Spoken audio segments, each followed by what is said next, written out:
Welcome to the Lead Defend podcast, a show designed to help you grow in faith and leadership as you navigate the stages of young adulthood. We address important faith topics and provide practical life tips, helping you build up your faith as you engage a changing culture. Now, here are your hosts. Well, we are back with another season of Lead Defend. It's been a while. My name is Brock. I've got Bill with me. Bill, what have you been up to since we last recorded? Man, it's been wild. Just between summer camps and D-Nows and retreats and getting school stuff kicked off and working on some of the fuel and fire events, there's been a ton going on, man. And maybe a little dissertating as well? I am all done. You're done? I am finished. So real quick, approved and graduated. Give us a little teaser, because we're going to do an episode about this soon. Like, what have you been working on? What's your project been? And where are you doing it? Is it Baylor? Yeah, so I was at Truett Seminary, Okay. Baylor. Was there for 4 years and got to graduate in May, so that was good. So the project was on transgender ideology and the concept of embodiment, and really the idea was to develop something for the local church as a resource, not just to teach people their theology, but also to develop what I would call a conversational guide, like answering the question, how do you have what I would call productive conversations with people on that topic that are coworkers, friends, and family, so that you end up on what I would call the same side of the table, not the opposite side of the table. Wow, so that's really interesting. Yeah, so it's an interesting process because you develop the project, but then you have to test it to see if it's a success or a failure, see if it's effective or not. And Right. your graduating doesn't depend on whether or not it's a success or failure. It's just, did it work? Did it not? If it didn't, what could I do different next time? But I was really pleased that there was about 50 people that tested this at a church in North Little Rock. And man, the pre-test and post-test were through the roof as far as being successful. So yeah, so looking forward to, you and I have talked about maybe doing some podcasts, either a monologue or you and I together, kind of walking through the different parts of that project, not just the theology, but what do those conversations look like, history, all those types of things. Yeah, we're definitely going to have to unpack that in the future. That's super interesting. The biggest question I have, though, is like to go to Baylor, to Truett Seminary. Like, did you have to become a Baylor Bears fan? Like, are you saying sick 'em Bears? I am not, but I was grateful for all the scholarships they provided. I will say that. Yeah. Yes. Yeah. Where's your college loyalty? Do you have a college sport loyalty? No, I don't really. I know 49ers. Yeah, I'm a hardcore Niners fan. In college, I root for Arkansas, but that's because that's where I grew up. But fair enough. The colleges that I attended aren't really well known on the national level for their football teams. Matter of fact, one of them didn't even have a football team. So, well, cool. Well, today we're going to be talking to someone that I've known for a while. We have Wade Wilson in today for the Lead Defend podcast. Wade grew up at First Baptist Rogers, where I now am on staff. And actually, when I came as the middle school pastor 7-ish years ago, Wade was in the high school ministry. And so I've got to see him grow, graduate, go off to college, and now come back. And so, Wade, I've shared a little bit about you, but tell the listeners a little bit about yourself. Yeah. I'm Wade. I grew up at First Baptist Rogers. Just grew up surrounded by the love of God, my church, with my family, with my friends. So I was saved at a young age there when I was 8 years old. Just knew that I was a sinner in need of a Savior, and that God offered forgiveness and life through Jesus. So, I made that decision when I was 8, and fast forward, and I was 16, really praying heavily that God would show me what He wanted me to do with my life, and He called me very clearly to be a pastor, and that really changed the trajectory of my life, and I went to Ouachita Baptist University and studied Christian studies there. And God really made me who I am at that college. And then right after that, went to New Orleans Baptist Theological Seminary and just graduated from there with my MDiv. And while I was there, I was really praying a lot about what God wanted me to do after graduating. I was thinking about getting my doctorate or something like that. But I had some people tell me that the best thing that they did as a single man was do the Journeyman program with the International Mission Board. So I was like, oh man, I'm single, I'm gonna do that. I started praying about a country in Africa, and while I was doing that, I didn't realize that the person who would be my future wife was in that same country, and was also in the Journeyman program to go there.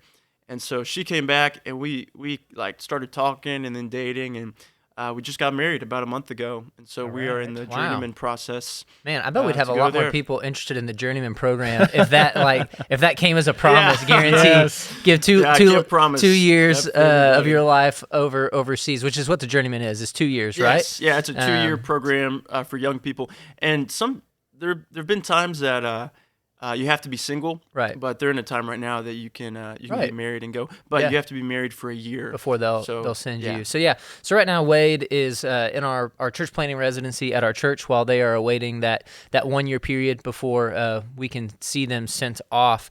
And we want to just talk today a little bit about that. I figure there's a lot of listeners that we have that maybe they don't realize the opportunity. We've talked before with some IMB personnel about opportunities that there are. You can go and look at those episodes to either do short-term trips or longer-term stints overseas, whether you're in high school or whether you're in college or even graduated from college like Wade is. But we've never had somebody on that's actually in that process themselves. And so we wanted you to hear from someone who's actually gone through that. You know, Wade, you mentioned back when you were 16 that you began wrestling with a call to ministry. I imagine we have some other either high schoolers, college students that maybe are wrestling with that same thing, or we have some church leaders who are encouraging, shepherding people who are wrestling through that. What did it look like for God to call you into pastoral ministry at the age of 16? And was there anything that the church did to help that? Or maybe there were some things that we missed. Were there some things you wish the church did to help shepherd you, foster that calling that maybe you could encourage some listeners to do now? Yeah, that's really good. A lot of things came to my mind. First of all, I was just faithfully discipled by my church. There was a man that discipled a group of young men, and that was probably the biggest thing, was that he led us into his life, and we got to learn from him and just talk about the Bible together and have fun together. And to clarify for our listeners, because I know what you're talking about, that wasn't a pastor or No. staff member. That was a volunteer life group leader. Mm-hmm. Yeah, yes, sir. So yeah, just growing up in the church, just seeing it modeled and exampled, and as a high school boy, you just need to keep following Jesus and learning more. There's so many areas to grow, and so that was probably the best thing that did it for me. I just asked a bunch of questions. I think I was very interested, and really I think it was the grace of God that he just put a burden on my heart that I just knew I did not want to go somewhere or do something that the Lord was not in and blessing and doing. And so I just started praying, Lord, show me what you want me to do with my life. And I was praying that very hard for a couple of weeks. And I know some people, it happens like what it happened for me, but God just very clearly answered me. I was at Super Summer at Ouachita Baptist University on my knees and just prayed that prayer, and just the word pastor just washed over me. And it was just the voice of God that answered me. And I know it's not like that for everybody. But I think of the verse, you ask and it will be given to you, and seek and you will find, knock and the door will be opened. And the Lord just put it very heavy on my heart to ask him, and he showed me that. But also my youth pastor, so Chris Roller, he poured into my life after that. He met with me over the course of a year, and we went through some books together, and really just kind of showed me what the mind of a pastor is like, and what the life of a pastor, family life, and stuff like that. And so that really showed me just what God was leading me into. I read a book called "Is God Calling Me" by Jeff York, and I also last night I looked at a book called I think it was called "Discerning Your Call to Ministry" By Dr. Allen. by Dr. Allen. Yeah. That's a That good also one. looked really good, and they were both just very short books with just, I think that one was, the contents were like questions that maybe a young man looking at what the pastorship would look like. And those look like just, the "Is God Calling Me" book, that was a very good book for me. Yeah. It just kind of put a lot of my thoughts to words, and helped me understand what does it mean to be called to ministry, and what does that look like, being called into ministry. But probably just my youth pastor, sharing his life with me, meeting with me. He gave me a chance to teach a couple times and to preach on a Wednesday night, and that was very, very helpful for me.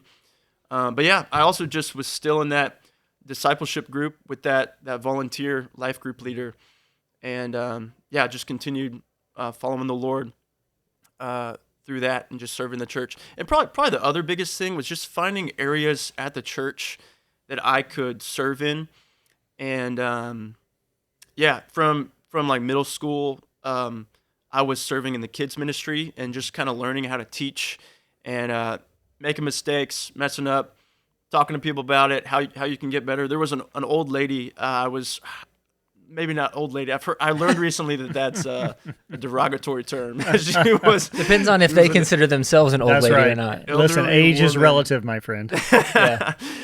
Anyways, I taught a class with an elderly lady for 2 years, and I just learned so much from her. Yeah. She was like a school teacher. So, just being at church, being involved in things, loving Jesus' bride. It's the bride of Christ, and he's going to come back for her. And sometimes it's not pretty, but she is so precious to him. Yeah. And so, just loving the bride of Christ as best you can and learning how to do that well. Yeah, those were some things that I think helped me a lot. And we had Jeff George on a while back wow. to Cool. talk about Really that great book podcast. and another book. Yep. And so Awesome. if you're interested in that, go back and listen to that episode. But one of the things he points out in his book that I think you would hear and summarize from one of the things that you just said, Wade, is when you're dealing with that call to ministry, that internal call, your experience at Super Summer. I'm sure at the time you're reading through scripture, you mentioned that ask and you will receive. So there's like a scriptural affirmation of the call, and then also like an external call through someone in your life, whether it's your youth pastor or a life group leader or other people. And then the other thing that I heard you say is, some people feel called to ministry and they go off to college like you did at Ouachita. And which I found out the other day, I pronounce it wrong. It's not Ouachita, it's Just wash it all. Like You- you washing your clothes, but you're washing so your... I apologize to any of our listeners that are alumni that I offend. Mitchell always gives me a hard time about that. But you didn't have this calling and say, all right, I'm going to go off and prepare. And then once I'm done preparing, I'm going to serve.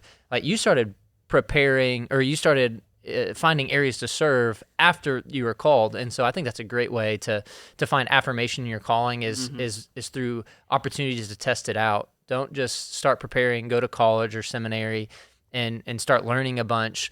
Like start serving immediately, start looking for opportunities. And it may not be, preaching. It may not be leading worship. It could be serving in some other area of ministry. But that's another great way to test out the call as well. Yeah. So I think sometimes when people think of call to ministry, they think of it kind of being somewhat of a straight line, but it sounds like to me you're having a little bit of a zigzag. And what I mean by that is you talked about the word pastor kind of washing over you as a revelation. Yeah. Yet you are going to fix and spend 2 years in Africa not doing that. So what does that look like for you, do you think, in the big picture? Like most guys in your situation would come out of seminary and begin looking for a church or entering the church plant pipeline like you guys have, and then church planting. Yet you're not doing a timeout, but you're kind of taking this zigzag into the IMB Journeyman program for 2 years. Yeah, that is a very good question. My calling as a pastor when I was 16 has definitely defined every decision that I've made since then. And really just kind of explaining the zigzag pattern of it is that you just keep following God after that and seeing where he's leading you and what's going on. And so, my calling to pastor has really helped me make those decisions. And I don't see I going to do the Journeyman program as like a pause on that or anything. I see it as still obeying that call that God has called me to.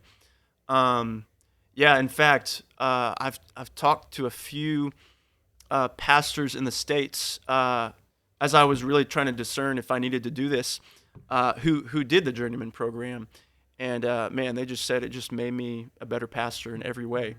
I've also, with it, I've also just always kind of had my yes on the table for God. Once I knew that I was called to be a pastor, I don't know where yet, and I just know that I'm willing to go wherever for God, and I've told him that, and my wife has told him that too before we started dating and everything. One of the things that kind of come to mind is I would say probably the best missionaries are the ones that they may not have the Yes. title of pastor, but the best missionaries are pastoral. They're great shepherds. Yes. They have a heart for people, and so it's not like you have one clear, distinct calling as pastor, one clear, distinct calling as missionary. Those things I think can overlap quite a bit, and in the same way that I would say, hey, the best pastors probably have very missionary focused vision and hearts to reach lost people, in the same way that the best missionaries have a heart to shepherd and pastor people. They love the local church and want to see the church in those areas get stronger, be a resource to those local pastors wherever it is in the world. But one of the things that I wonder about is what even brought that to your mind.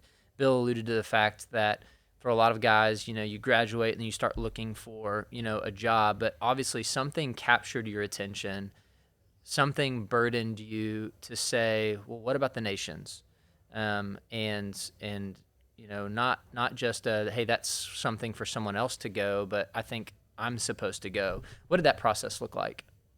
Yeah, I think it looked like just being willing. Yeah, I don't think it's a. I think Jesus asks us all to be willing to obey him wherever he wants us to go, and yeah, I think it's all of our responsibilities to say, God, I'm willing to go wherever, and maybe that's staying exactly where you are, but just being willing. And so, yeah, I think it started with that for me, just being willing to go wherever for him. It also looked like I grew up at a church that we had lots of short-term mission trips in the States and overseas. And so I got a little taste of what being a missionary would look like just by being able to meet a lot of missionaries. And my church just talked about it a lot and had some we had missionaries at our church often where I could talk to them and meet them. And yeah, so it looked like being willing. It looked like just being familiar with missionaries throughout my life, and yeah, Brock, I'm sorry, I kind of forgot. No, that's your original great. Question. I think that's really helpful. So if Yeah. someone was listening and they're like, like I was going to college, like my thought was planting, pastoring here in the States. I've never even really thought about the potential of going overseas, or maybe Yeah. they're listening and they're thinking, I thought I had to like give the rest of my life away to go be a missionary. I didn't realize that I could do it for 2 years and then reevaluate. Yep. What might you say to that person who's kind of considering this for the very first time? Yeah. How would you might encourage them to consider this as a possibility for them? Yeah. Man, I would suggest talking to people who've done it before. That's been the most helpful thing for me. Yeah. Yeah. It was very helpful for me when I had there were some people at New Orleans Baptist Seminary who showed me talked to me a lot about what it was like for them, what the process is like to go through with it. The Journeyman program is amazing because it's a fully funded. So they don't have to fundraise at all. No, you don't have to fundraise at all, and but because someone's offering money is paying for you to go, it's really amazing that they do a long process to make sure that they're sending someone who knows what they're doing and who is mature spiritually, emotionally, healthy, physically even. So it's a long way to go to make sure that they're sending someone's offering money who'll do a good job. So kind of what I did was I just said, like, it's not a commitment to just go ahead and start. And so I was still kind of praying through it, maybe if I should do it. And I think I think it's helpful to just start walking in a direction sometimes to Absolutely. see what God's going to do, if he's going to bless that or shut that door. And so that's what I did. And the ball just started rolling, and God's definitely blessed that. Yeah. Yeah. So just because you reach out to an IMB personnel, or you go to imb.org and you start looking at the Journeyman program, and maybe even you fill it out and start the process, you don't have to be worried about necessarily even going. It just gets the ball rolling to see if God would open that door or close that door. Yep. So for someone who might be interested in knowing more, maybe beginning that process or just checking into it, how do they do that? Yeah, I would definitely say going to imb.org. There's so many places to go on that website. And there's a place for Journeyman somewhere there. There's also if you go on the IMB website, you can just scroll through. They have like a list of jobs and places that you can go, and some of them aren't for 2 years, but some of them are for the summer or for a few weeks. There's just things on their website you can just sign up for and go. And so, I'd probably suggest that, scrolling through that. If you know any missionaries, I would suggest talking to them, just asking them about their life, what they do, where they get their groceries, how they raise their kids, what their marriage is like, what church is like for them. And, just see if it's something that interests you or something that just really turns you off. So, the first step to making a big decision is getting as much information as you can. Yeah. And probably the IMB website is the first place to go for that. And for those who aren't familiar, the IMB stands for the International Mission Board. And if you give to your local church, you probably give to the International Mission Board, whether you know it or not. That would probably be a podcast for another day, but one of the great things of Southern Baptist is the cooperative program. That's one of the reasons you don't have to raise funds for 2 years to go to Journeyman program. You guys can just go, you and your wife can go without having to worry about all the finances that come with that because of the money that people give that goes in part to the International Mission Board. And you have a huge support backing of resources, safety nets, connections, to where you really don't feel like you're going alone, and you have the backing of 40,000 churches who are helping funding. I don't think I could ever survive as a fundraise missionary. No, I could not. I would never have to depend on raising money, and so that's definitely a huge benefit. But Wade, I'm curious, as you think about a year from now, Lord willing, you will be headed out to a country in Africa with your wife.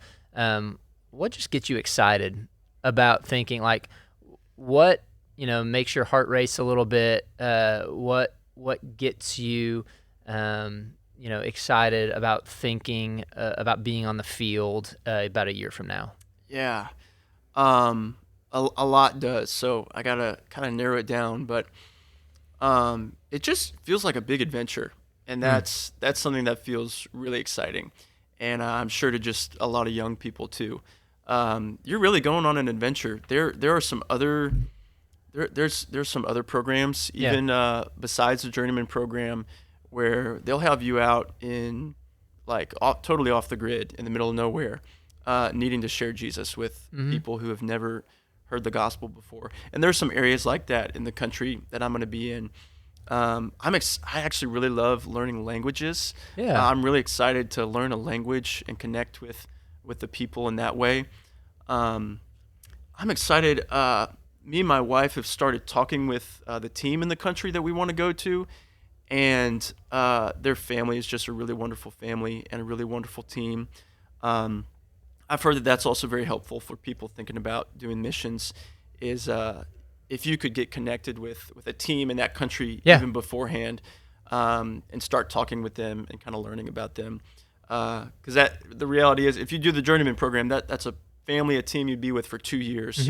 And it's very, very good to make sure that you can be led by them, you agree with them, you're excited to do ministry with them, and so that's his family that we're gonna be with. Also, the work there. When I was looking for somewhere to go, I wanted to go somewhere that I could exercise my call to be a pastor. And there are lots of young men in this place that need discipling and need someone to walk alongside them, and also to give them some more sound theological teaching. So it's really cool that I'm doing this after being equipped through seminary as well. Yeah. And so, so I'm excited to come alongside some young men who are pastors in this country, and just being a friend to them. That's the job description that I've been given, is being a friend to pastors in this country. Yeah. And that's something that really excites me, and I think is exercising my call to be a pastor, of discipling some other people who are pastoring their congregations. Yeah, those are a few things. Yeah, the country also just is really beautiful. Yeah, and some like wildlife. Exactly. I love being out in nature and stuff, so I'm excited for stuff like that. No, that's great. And if you're listening to this and you're thinking, man, that all sounds good, but I just don't know if I could live in Africa for 2 years. There's places all over the world that the IMB is sending people. Maybe it's not Africa. Maybe it's Europe. Maybe it's Central America. Don't be limited by a place or even to a place. I mean, certainly I think the Lord can lead us to the right places, but who knows where God might send you. But there is no greater calling, no greater purpose that you can give yourself to than the lost, and particularly the nations, coming to know that Jesus is Lord and having their eternities changed forever because of their ability to believe in the gospel, because someone brought it to them so that they could hear it. And so maybe the Lord is calling you to give 2 years of your life or a shorter amount of time on another trip, to going to a different country, just like Wade is going to. Maybe he's not, but with that being the greatest calling that you can give your life to, I think you're missing out on at least asking God, is this something that you're calling me to? I think every single one of us listening could in some way ask God, are you calling me to more? Are you calling me? Are you giving me an invitation? Are you giving me an opportunity to do something like this? And at least see if God will open the door and consider it. Wade, thank you so much for being on here. I would encourage you listeners, pray for Wade and his wife, Harley, as they get ready to go and prepare over this next year, to go overseas and serve another country. We appreciate him and so many like him who are going and giving of their time so that others might be able to hear about the good news of Jesus dying on the cross and raising from the dead, to pay for their sins and to purchase for them a place in heaven. We hope you've enjoyed this episode of Lead Defend. Catch us next time as we have some more guests on throughout the next 2 days at the Arkansas Baptist State Convention. And also, always remember that Lead Defend is coming up. We're excited about Lead Defend 2027. Any 2026. Oh, 2026. Yeah. I'm already excited about 2027. I'm living in the future. Don't rush us. Yeah, I'm thinking about the fact that in March of 2026 we'll have a third kid, and so everything in my mind is 2027 at this point. Can we drop any teasers of personalities? Yeah, yet? man. Actually, we just launched it on the website, and the mail outs are in the office, getting ready to go out. So for Lead Defend Up the Hill, what we call Up the Hill for 10th through 12th grade in college, all the old people. We've got all the old people. We've got Greg Kokel coming. Greg has been on my list for about 6 or 7 years, so I'm super excited to get Greg there. He's going to be there for apologetics. Walter Strickland is coming in, and we're still working on one other main stage personality. We're beginning working on the breakouts now. And then for Foundations, which is down the hill at the City Center. My people. One of the things I'm super excited about, I've been interested in for a couple of years, is there a way just to bring in some personalities just to focus on Foundations in our middle school students? And so we're going to be able to do that this year, which I'm excited about. So we've got Mark Middleberg coming. He is going to be there on the apologetic side. And then the leadership side is a guy named Tom Richter. Hey, I know Tom. Tom's out of state, but if you've ever been to something like Extreme Winter, something along those lines, Tom is featured regular at that. And so we've got a really good lineup this year. That man has a lot of energy. Yes, he does. So check out leaddefend.org. Registration opens very soon. And to be honest, we are expecting to be a sellout. So the sooner you can register, the better. If you're a college student, be sure and check with your BCM, your campus BCM guy, if your campus has a BCM, because I'm sure they will be bringing a group as well. Oh, yeah. We look forward to seeing you guys there, and we will be back next time here on Lead Defend. We'll see you then.